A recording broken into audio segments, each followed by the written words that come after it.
सभी विद्यार्थियों को नमस्ते।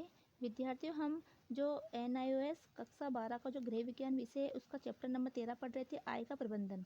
इसमें हमने आधा चैप्टर पढ़ लिया था। हमने जो आय है के प्रबंधन और आय के बारे में हमने जानकारी प्राप्त कर ली थी और व्यय क्या होता है उसके बारे में जानकारी प्राप्त कर ली थी। अब आज हम जो अगला पॉइंट निवेश के बारे में पढ़ेंगे। तो आज हम देखेंगे कि निवेश क्या होता है। इससे पहले हम जो है आप इसके बारे में जानकारी आप अगले पिछले वीडियो में देख सकते हो, जिसका जो वीडियो नंबर 1 है इसका पार्ट नंबर 1 है और ये पार्ट नंबर 2 बनेगा। ठीक है, क्योंकि पार्ट बहुत बड़ा था तो मैंने इसको 2 भागों में बांटा है और इस हिसाब से मैं इसको पढ़ा रही हूँ। तो अब देखेंगे निवेश। तो हमने देखा कि आय क्या होती है, व्यय क्या होती है, बचत क्या होती है। बचत करने के बाद उस बचत का कुछ निवेश तो करेंगे ना। ऐसा तो नहीं है कि हम उस बचत को अपने घर में रख के रखेंगे, है ना।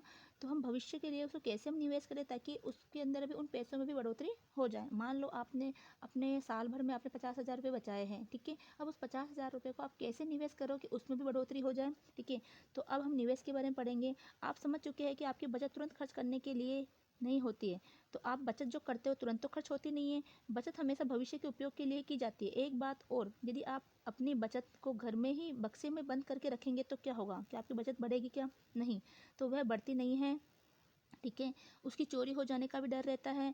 आप भी उसे अपनी तत्कालीन इच्छा को पूरा करने के लिए खर्च कर सकते हैं। तो हो सकता है कि उस समय आपकी जो है तत्कालीन इच्छा कुछ ऐसी हो जाए तो उसको भी आप खर्च कर सकते हो। तो फिर वो बचत कहाँ रही। ऊपर लिखी स्थितियों से बचने के लिए पैसा किसी बैंक में या किसी अन्य संस्था में निवेश करें। इनमें आपकी बचत का पैसा सुरक्षित तो रहता ही है, साथ ही बढ़ता भी है। बचत का ऐसा उपयोग जिससे बचत में वृद्धि हो निवेश कहलाता है। तो बचत का ऐसा पैसा जिससे क्या होता है, तो बचत का ऐसा उपयोग जिससे बचत में वृद्धि हो वो क्या कहलाता है, निवेश कहलाता है। तो जो भी आपने बचत की है उसमें आपकी वृद्धि हो जाती है। उदाहरण के लिए आपने 10,000 रुपये की बचत की, यदि आप इस पैसे को घर में ही रखेंगे तो वर्षों बाद भी यह उतना ही रहेगा। पर यदि आप इस पैसे को बैंक में रखेंगे तो इस पैसे पर ब्याज भी मिलेगा और इस बचत में वृद्धि भी होगी। इसी प्रकार कई अन्य तरीके भी हैं जिनसे आप अपने पैसे का निवेश कर सकते हैं। आप इस संबंध में और अधिक इस पाठ में आगे पढ़ेंगे। पर पहले ये जानना आवश्यक है कि कोई निवेश योजना आप कैसे और क्यों चुनें। वित्तीय संस्थाओं का उपयोग। तो वित्तीय संस्थाओं का कार्य देखते हैं अपन कि वित्तीय संस्था क्या कार्य करती है। वित्तीय संस्थाओं में अपना पैसा निवेश करने से कई लाभ होते हैं, जैसे कि अपना धन सुरक्षित रहता है, आपके धन में वृद्धि होती है, संस्था द्वारा ब्याज दिया जाता है, जब भी आपको आवश्यकता हो आप अपना धन वापस ले सकते हैं। वित्तीय संस्था आपके निवेश पर ऋण भी देती है। तो जो भी वित्तीय संस्था है, जो पैसे संबंधित संस्थाएं होती है, जो आपसे पैसे लेती है फिर वो किसी न किसी संस्था किसी न किसी कार्य में लगा देती है। ठीक है, तो आपको धन भी आपका धन भी वहाँ सुरक्षित रहता है, साथ में आपकी धन में भी वृद्धि होती है। निवेश की संस्थाएं। आप अपनी बचत का निवेश नीचे दी गई किसी भी संस्था में कर सकते हैं, जैसे कि बैंक है, डाकघर है, भविष्य निधि है ना, जिसको अपन PF कहते हैं। ठीक है, जीवन बीमा निगम है, यूनिट ट्रस्ट ऑफ इंडिया है, स्टॉक एक्सचेंज है। ठीक है, निजी कंपनियां हैं, भू संपत्ति या आभूषण है। बैंक। जिस पैसे की आपको तुरंत निकट भविष्य में आवश्यकता नहीं है उसे आप बैंक में जमा कर सकते हैं। बैंक में पैसा जमा करने के लाभ निम्नलिखित है।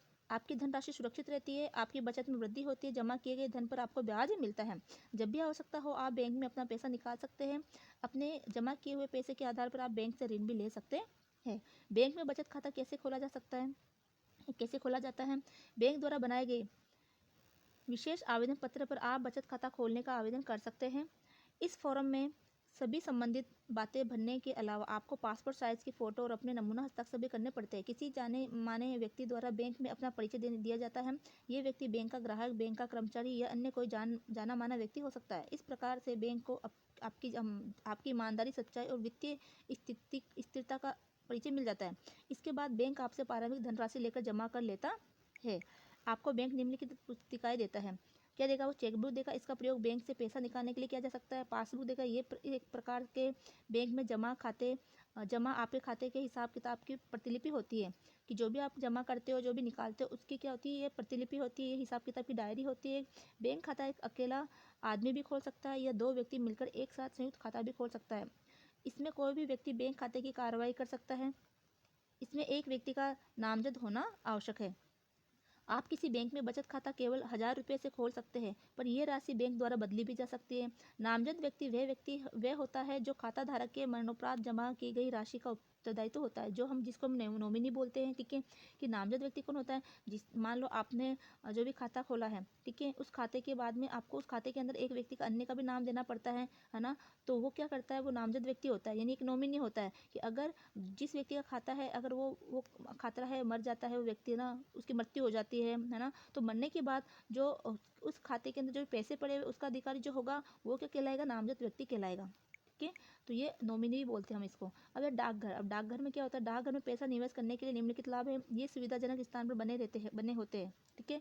केवल 20 रुपए की छोटी सी राशि से डाकघर में खाता खोला जा सकता है। अगला है, डाकघर द्वारा चलाई बहुत सी योजनाओं में आपको आयकर नहीं देना पड़ता, जैसे राष्ट्रीय बचत पत्र और इंदिरा विकास पत्र। डाकघर की बहुत सी योजनाओं के अनुसार आपको आयकर में छूट मिल जाती है। डाकघर में भी खाता खोलने का तरीका वैसा ही है जैसा कि बैंक में होता है। अब भविष्य निधि, भविष्य निधि में कैसे हम खाता खोल सकते हैं, जो हम प्रोविडेंट फंड होता है। नियमित वेतनभोगी सरकारी कर्मचारी के वृद्धावस्था को सुरक्षित रखने के लिए सरकार से सेवानिवृत्ति लाभकारी योजना बनाई है, जिसे भविष्य निधि के नाम से जाना जाता है। देखो, जो भी गवर्नमेंट सर्वेंट होते हैं, जो भी सरकारी कर्मचारी होती है, जब वो वृद्धावस्था को प्राप्त हो जाते हैं तो वो रिटायर हो जाते हैं। रिटायर होने के बाद उनको कुछ पेंशन वगैरह मिलती है, तो किससे मिलती है, भविष्य निधि से ही मिलती है ना। क्योंकि उनके तनख्वाह का एक हिस्सा हर महीने भविष्य निधि में जमा होता है, ठीक है। और बाद में जाके जब वो जो रिटायर हो जाते हैं वृद्धावस्था में, तो वही पैसा उनको, उनका ही पैसा उनको फिर पेंशन के रूप में मिलता है। तो नियमित वेतनभोगी सरकारी कर्मचारी की वृद्धावस्था में को सुरक्षा देने के लिए सरकार ने सेवानिवृत्ति लाभकारी योजना बनाई, जिसे भविष्य निधि के नाम से जाना जाता है। इस योजना का मुख्य उद्देश्य अनिवार्य रूप से बचत होना। तो उद्देश्य की अनिवार्य रूप से क्या होती है, उसमें बचत होती ही होती है। सेवानिवृत्ति के समय मालिक ब्याज के साथ वेतन में से अनिवार्य रूप से जमा किया हुआ पैसा कर्मचारी को चुकता कर देता है। इस भविष्य निधि में जमा होने वाली राशि को सरकार देश के विकास कार्यों में लगा कर रखती है। तो ये जो भविष्य निधि में पैसा इकट्ठा होता है, जो लोगों से, मतलब जो कर्मचारी होते हैं, चाहे वो प्राइवेट कर्मचारी, आपने देखा हो कई बार प्राइवेट संस्थाओं में पीएफ कटता है, तो वो भी यही पीएफ होता है, ठीक है। तो इस भविष्य निधि में जमा होने वाली राशि को सरकार देश के विकास कार्यों में लगा कर रखती है। इस प्रकार भविष्य निधि में पैसा निवेश कर आप दोहरे उद्देश्य की पूर्ति करते हैं। दोहरा उद्देश्य क्या, कि आपकी राशि जो है वो सरकार के कार्यों में, देश के विकास में भी काम आ रही है, साथ में ही आपका उसमें ब्याज भी बढ़ रहा है। आप अपनी वृद्धावस्था के लिए पैसा सुरक्षित करते हैं, आप देश के विकास के कार्य में भी मदद करते हैं। भविष्य निधि योजना के मुख्य गुण इस प्रकार है। प्रत्येक माह कर्मचारी के वेतन में से अनिवार्य रूप से कुछ निश्चित धनराशि इस योजना में जमा हो जाती है। यह भविष्य निधि योजना के लिए कर्मचारी का सहयोग होता है। इस जमा राशि पर ब्याज भी जमा होता रहता है। जमा की हुई राशि और उस पर लगा ब्याज आयकर से मुक्त होता है। देखो, जो भी जमा उस भविष्य निधि राशि में होता है, ठीक है, जो पीएफ में जो पैसे जमा होता है उस पर किसी भी तरह का कोई भी जो टैक्स वगैरह नहीं लगता। आप इस जमा की गई राशि पर ऋण ले सकते हैं, तो उस पर आप ऋण भी ले सकते हो। भविष्य निधि योजना दो प्रकार की होती है। सामान्य भविष्य निधि, ये सभी वेतनभोगी कर्मचारियों के लिए उपयुक्त होती है। इसमें कर्मचारी चाहे तो स्वेच्छा से अपने द्वारा जमा की जाने वाली राशि को बढ़ा सकता है। सेवानिवृत्ति के समय कर्मचारी को ब्याज के साथ पूरी रकम एक साथ मिल जाती है। और यदि कर्मचारी को अपनी सेवानिवृत्ति से पूर्व बेटी की शादी या गृह निर्माण जैसे कार्य के लिए धन चाहिए, तो वह इस निधि से ऋण भी ले सकता है। ये राशि आसान किस्तों में वापस की जा सकती है। अगला है लोक भविष्य निधि यानी पीपीएफ। इसमें कोई भी स्वरोजगार में लगा व्यक्ति स्टेट बैंक ऑफ इंडिया या डाकघर में खाता खोल सकता है। इसमें पैसा एक साथ या किस्तों में जमा किया जा सकता है। 5 वर्ष की अवधि के पश्चात निवेश अपनी जमा राशि को कुछ प्रतिशत वापस ले सकता है। ये निवेश योजना भी आयकर मुक्त होती है। इस योजना के निवेश के तहत भी आवश्यकता पड़ने पर ऋण लिया जा सकता है। बीमा पॉलिसी के माध्यम से प्राकृतिक या मानव निर्मित कारणों से हुई हानि के लिए सुरक्षा मिलती है।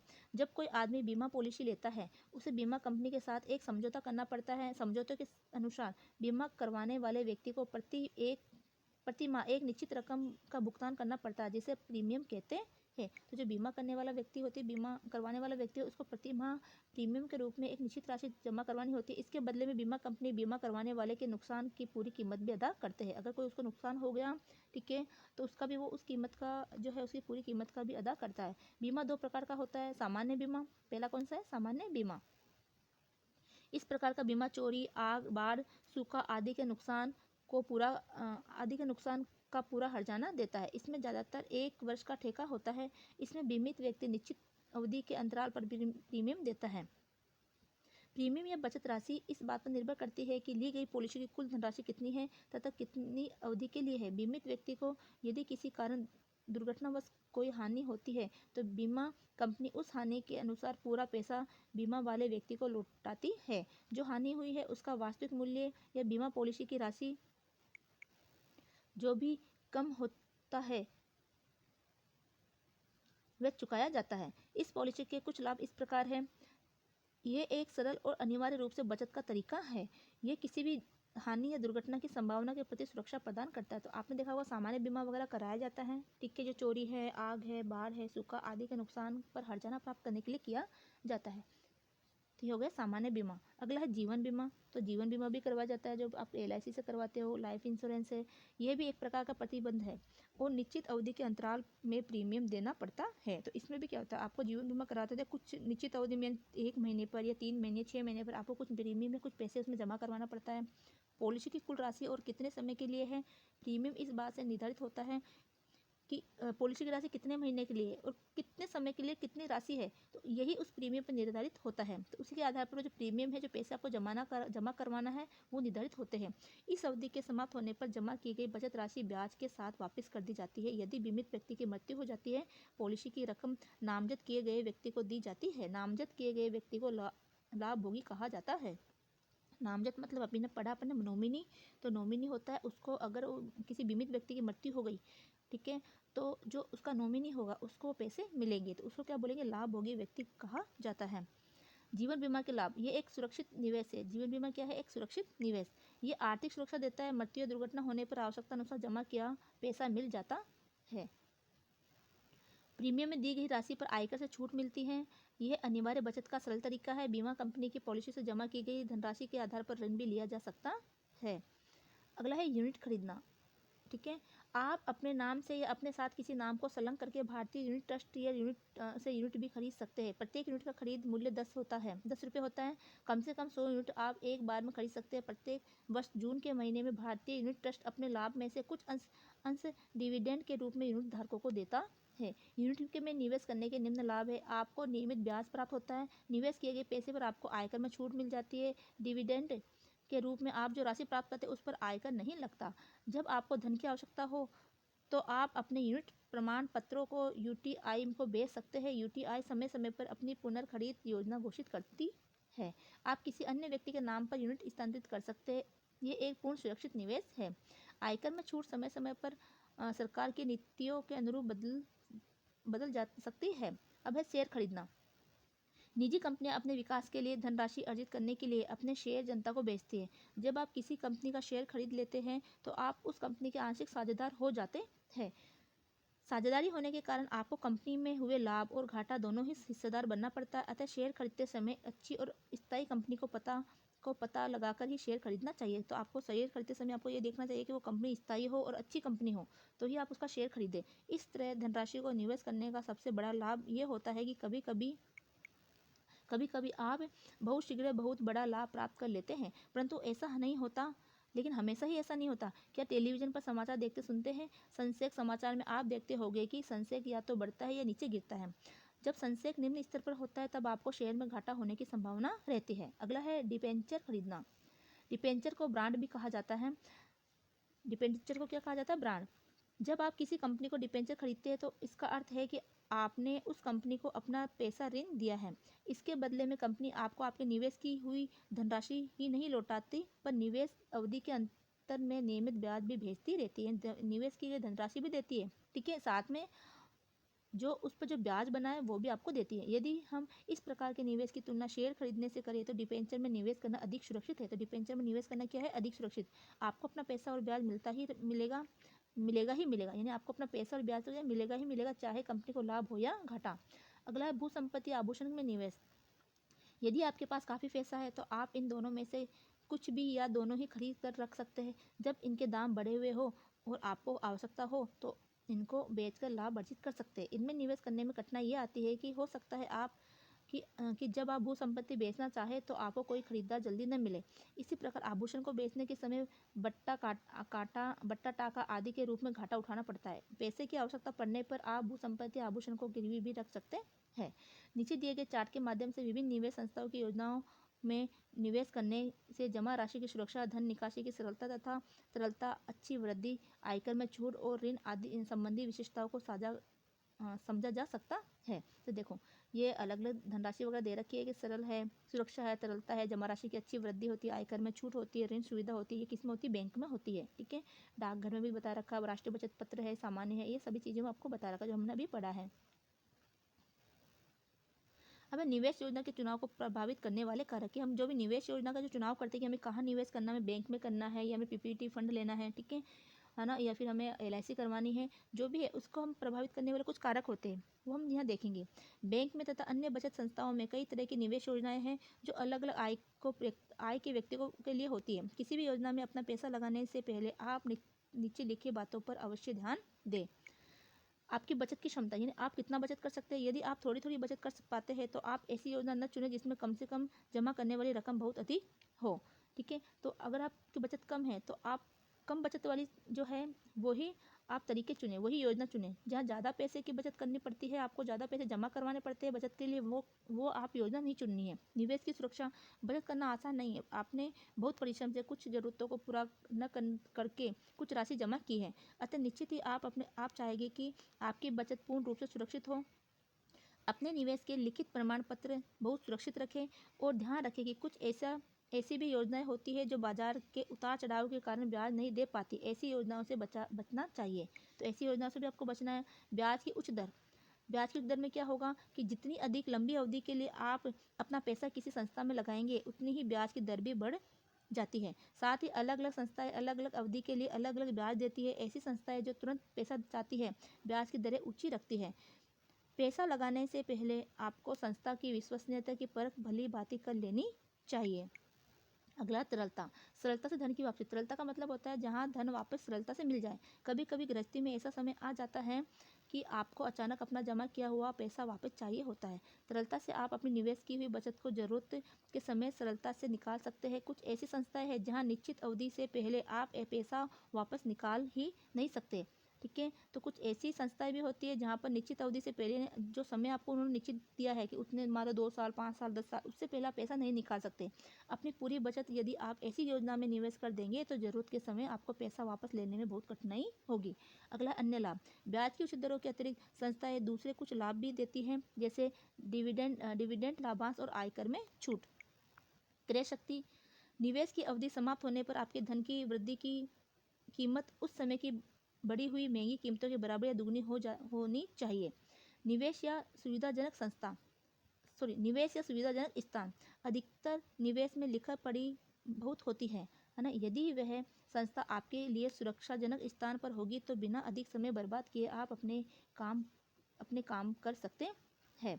अगला, वित्तीय संस्था की अन्य सुविधा है। तो वित्तीय संस्था को क्या क्या सुविधा देती है? बचत के अतिरिक्त वित्तीय संस्था हमें निम्न की सुविधा प्रदान करती है। क्रेडिट कार्ड है, डेबिट कार्ड है, एटीएम कार्ड है, ऋण है, ई बैंकिंग है ना। आइए इनके बारे में जाने। तो क्रेडिट कार्ड क्या होता है? देखो, अधिक बैंक अपने उपभोक्ताओं को क्रेडिट कार्ड की सुविधा देते हैं। बैंक द्वारा अधिकृत विक्रेताओं से उत्पादन एवं सेवाओं खरीदने के लिए इस कार्ड का प्रयोग किया जाता है। इस कार्ड को प्लास्टिक मनी भी कहा जाता है क्योंकि यह प्लास्टिक का बना होता है। कार्ड जारी करते समय प्रत्येक उपभोक्ताओं के लिए अग्रिम राशि लेने की सीमा निर्धारित की जाती है। यानी कि वो बैंक से, इस कार्ड में क्या होता है, बैंक से पहले ही उधार ले लेते हैं। ठीक है, और उसकी कुछ लिमिट होती है, उसमें आप खरीदारी कर सकते हो क्रेडिट कार्ड से। उसके बाद में जो भी बैंक से आपने उधार लिए हैं वस्तुओं को खरीदने के लिए इस कार्ड के जरिए, तो वो आपको एक निश्चित समय पर आपको जमा करवाना होता है। तो ये बताया गया है कि क्रेडिट कार्ड जारी करते समय प्रत्येक उपभोक्ता की अग्रिम राशि लेने की सीमा निर्धारित की जाती है। आप अपने क्रेडिट कार्ड से ऑटोमेटिक टेलर मशीन एटीएम से पैसा भी निकाल सकते हैं। महीने के अंत में आपके पास बैंक से आपके द्वारा प्रयुक्त राशि का ब्यौरा आता है। आपको उस राशि का भुगतान करना पड़ता है। एक तरह से उधार लिया है अपने बैंक से। ठीक है, यदि पूरी रकम का भुगतान न किया जाए तो बहुत उचित दर पर ब्याज लिया जाता है। अतः क्रेडिट कार्ड का प्रयोग ध्यानपूर्वक किया जाना चाहिए। अगला है डेबिट कार्ड। ये क्रेडिट कार्ड जैसा ही है, इसमें निम्न अंतर है। ठीक है, अब उसमें तो हम उधार पैसा ले सकते हैं, लेकिन डेबिट कार्ड में क्या होता है, ये कार्ड हमें बैंक जारी करता है। तो ये कार्ड आपके बैंक के खाते पर जारी किया जाता है। जब आप इस कार्ड से किसी का भुगतान करते हैं तो पैसा आपके बैंक में आपके ही खाते से निकलता है। ठीक है, ये पैसा कहाँ से निकलेगा? आपके ही खाते से निकलेगा। इस प्रकार आप बैंक से अग्रिम राशि लेने के स्थान पर अपना ही पैसा खर्च करते हैं। अगला, एटीएम कार्ड। आप अपने क्रेडिट डेबिट कार्ड का प्रयोग कर किसी भी एटीएम से कभी भी पैसा निकाल सकते हैं। तो 24 घंटे उसमें सेवाएं उपलब्ध होती है। एटीएम कई स्थानों पर स्थित होते हैं, जैसे बैंक के बाहर, बाजार में, कॉलोनी में, स्टेशन पर, बस अड्डे पर इत्यादि। इस प्रकार आपको 24 घंटा पैसा उपलब्ध होता है, चाहे बैंक खुला हो या नहीं। क्रेडिट कार्ड से पैसा निकालने पर ऊंची दर पर ब्याज लगता है, पर डेबिट कार्ड द्वारा पैसा आपके अपने खाते से निकलता है, अतः कोई ब्याज नहीं लगता, क्योंकि वो पैसा अपना ही होता है। अगला है ऋण। आज वित्तीय संस्थाएं कई कार्यों के लिए ऋण देती है, जैसे व्यक्तिगत ऋण, शिक्षा के लिए, घर, कार, घर का सामान आदि खरीदने के लिए, भवन के रखरखाव के लिए, व्यवसाय के लिए आदि। ऋण पर ब्याज की दर निर्भर करती है। ऋण के उद्देश्य, ऋण राशि, भुगतान अवधि तथा वित्तीय संस्था के प्रकार। ऋण सरकारी है, निजी पर ऋण का भुगतान आसान मासिक किस्तों में किया जा सकता है। ऋण प्राप्त करने के लिए व्यक्ति को गारंटी तथा अथवा ब्रांड तथा सावधि जमा अथवा एनएससी भूसंपत्ति आभूषण के रूप में ऋणाधार बैंक को देना पड़ता है। अगर हम ऋण लेते हैं तो हमें कुछ ना कुछ बैंक को रखना पड़ता है, जैसे या तो हम क्या करें कि अपना कुछ ब्रांड रखें बैंक को, या हमारे कुछ आभूषण रखें, तो उसके बदले हमें ऋण प्राप्त होती है, हमारी भूसंपत्ति वो रख सकते हैं। अगला ई बैंकिंग। आपको एक बटन दबाते इंटरनेट से निम्न सेवाएं प्राप्त हो जाती है। अपने बैंक के खाते में शेष राशि का पता लगाना, चेकबुक ड्रॉप के लिए आवेदन करना, क्रेडिट कार्ड का भुगतान करना, वस्तु या सेवाएं खरीदना, रेल या हवाई यात्रा के लिए टिकट खरीदना, अपने टेलीफोन, बिजली, पानी के बिल का भुगतान करना। ऐसा करने से बैंक या अन्य स्थानों पर जाने में आपको समय बचता है। तो हम क्या करते हैं, जैसे किसी को वस्तु का जो भुगतान करना हो, रेल का या हवाई यात्रा का टिकट खरीदना हो, टेलीफोन या बिजली पानी का बिल भुगतान करना, तो हम इंटरनेट के जरिए भी हम अपने खाते से कर सकते हैं। तो ये हो गया ई बैंकिंग। तो इस तरह से ये पाठ अपना कंप्लीट होता है, ठीक है। तो उम्मीद है कि आपको ये समझ में आया होगा। आपने इस पाठ के अंतर्गत जो है आय है, बचत है, आय का प्रबंधन है, निवेश है, इनके सबके बारे में आपने जानकारी प्राप्त की है। तो आप इसको अपने जीवन में भी लागू कर सकते हो, क्योंकि गृह विज्ञान ऐसा विषय है जिसके अंदर कई चीज़ें ऐसी होती है जो हमें जानकारी नहीं होती है, उनको हम जानकारी प्राप्त करके अपने जीवन में हम उनको उतार सकते हैं। ये आपने क्या सीखा, इसको शॉर्ट में बता रखा है। इसके अलावा अब ये आपके कुछ पाठागत प्रश्न हैं, जो आपके जो है इसके उत्तर आप अपने पाठ्य पुस्तक से देख के कर सकते हो, साथ में इस वीडियो के अंतर्गत भी कर सकते हो, ठीक है। तो उम्मीद है कि वीडियो आपको पसंद आया होगा, तो इसको ज़्यादा से ज़्यादा शेयर करें, लाइक करें और अपने अन्य साथियों के साथ इसको शेयर करें। और कोई भी कमेंट हो, कोई भी क्वेरी वगैरह हो, तो आप कमेंट कर सकते हो, ठीक है। तो मिलते हैं अगले वीडियो में, तब तक के लिए धन्यवाद।